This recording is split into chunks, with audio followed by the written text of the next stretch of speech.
అదేవిధంగా ఏదైతే అక్కడ షఫా బావి ఉందో ఆ బావికి ఒక చరిత్ర ఉంది. దిగుడు బావి అని ఇక్కడ చాలామంది అంటారు.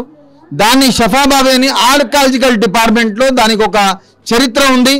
ఆనాడు రాజులు సుల్తానులు ఏదైతే మొఘల్ చక్రవర్తులు కొండపల్లి ఇది ఒక హిస్టారికల్ ప్రదేశం కాబట్టి ఒక చరిత్ర కలిగినటువంటి గ్రామం కాబట్టి ఇక్కడ రాజులు పరిపాలించారు. ఆ రాజులు గతంలో ప్లేక్ లాంటి భయంకరమైనటువంటి రోగాలు వచ్చినప్పుడు ఆ బావికి సంబంధించినటువంటి నీళ్లు తీసుకెళ్లి స్నానం చేయడం కానీ ఆ నీళ్లు తాగడం కానీ చేస్తే సర్వరోగ నివారణ రోగం నుండి విముక్తి పొందేవారు.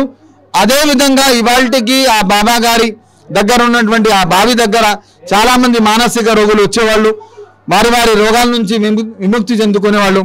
కానీ ఇప్పుడున్న పరిస్థితుల్లో ఏదైతే ఎస్పీఎఫ్ వాళ్ళకి సెక్యూరిటీ ప్రాబ్లం అని చెప్పి అక్కడ వెళ్తానికి ఇబ్బంది ఉంటే అది వాటర్ పైప్ లైన్ ద్వారా మోటార్ ద్వారా నీళ్ళు ఇస్తున్నారు. కానీ అది కూడా తప్పనిసరిగా రాబోయే రోజుల్లో షిఫాబావి దగ్గరికి వెళ్ళి బ్రహ్మాండంగా ప్రతి ఒక్కరు కూడా అక్కడ ఆ నీళ్లు అందరూ తాగే విధంగా స్నానం చేసే విధంగా ప్రతి ఒక్కరు కూడా సర్వరోగ నివారణ చేసుకొని అన్ని విధాలుగా కూడా బాబా గారి ఆశీస్సులతో అభివృద్ధి చెందాలని చెప్పి కోరుకుంటాం.